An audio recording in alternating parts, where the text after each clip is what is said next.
Ciao a tutti, benvenuti su Italiano per principianti. Sono la vostra insegnante, Claudia, e sono molto contenta di essere qui con voi. So, as you remember, with last lesson we have done a lot of exercises, but today we're going to do something new. We're going to talk about the direct object pronouns, pronomi oggetto in Italian. So what are these direct object pronouns? We actually use them all the time, but maybe we don't know their definitions.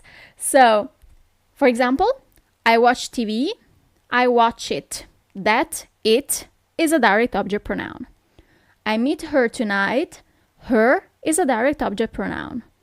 We visit them in the weekend, them is a direct object pronoun. Okay? I guess now it's all clear. So let's go discovering the Italian ones. So don't worry about it. Actually, in this case, Italian is not that different from English, and is definitely not that. No, it's definitely not more difficult. Okay, so let's go see them. So for io, we have mi. That corresponds to the English me, but it's written differently. Okay, in Italian, mi is I. Tu, ti. That corresponds to you. Then we have lui, lei. So for lui, we have lo. For lei, we have la. As you might have noticed by now, we don't have any it.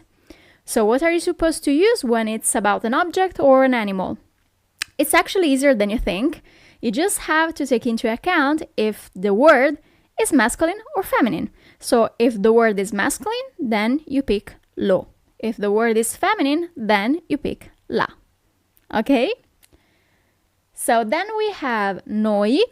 The direct object pronoun is ci, and that corresponds to the English us. Then we have voi, and its direct object pronoun is vi. That corresponds to the English you. Then we have they. So we have two possibilities. Li, group of masculine words, or group of men, or group of men with some women. Okay. Le, group of women or feminine words only. Okay. Don't worry about it. I know now it's all theoretical, but with the practice, you're going to see that it's not that difficult. So let's dig into some practice. So we're going to do some translations here. You see, you're going to have some sentences that have direct object pronouns and others that do not have them. Okay, but they refer to the sentence in couples. For example, the first and the second sentences are connected. Same thing for the last two. Okay? As usual, take your time to do the exercise. And one important thing. So in English, the direct object pronouns are always after the verb. In Italian, they are before, in front of the verb. Okay? So it's actually the opposite. Not after the verb, but in front of it. Okay? So take your time to do the exercise, and I always recommend you to write it down and to read the sentences out loud, because like this, you also practice with pronunciation. Okay? Time to pause the video. And here are the solutions. So, I take the dog to the park. Porto il cane al parco. I take it to the park. Lo porto al parco. Why do we have to pick lo? Because cane is a masculine word, so we need to pick lo. We see you. Ti vediamo.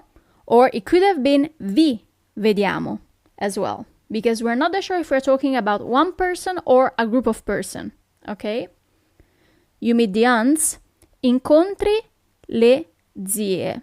That is good because we also review some vocabulary related to the family. You meet them. Le incontri. The aunts is a group of women, so you pick le. Okay? Let's do some more translations. Okay?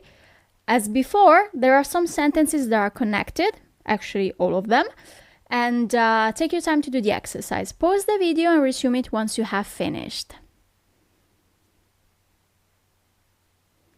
And here are the solutions. So, I visit the city today.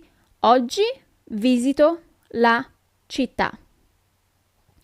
So, as in English, it is actually better to put today at the beginning of the sentence. But Italian is a pretty free language compared to the English one, so you could actually have placed today at the end of the sentence. There wouldn't change a thing, but like this, it's a little bit more smooth. I visited today. La visito oggi. Why la? Because città is a feminine word, so you pick la, and you don't pick lo. I cook the potatoes. Cuocio le patate. I cook them.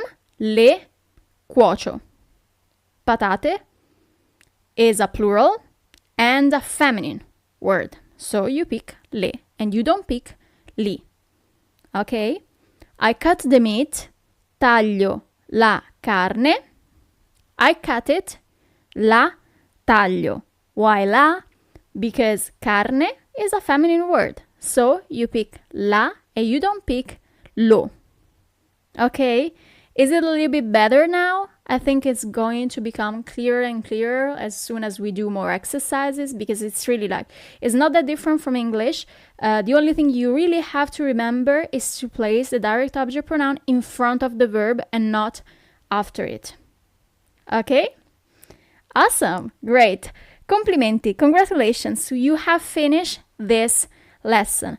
Hope you're enjoying this discovery of the different shades of the Italian language, and I can't wait to see you here again for the next lesson. Thank you for being with me. See you soon. Ciao!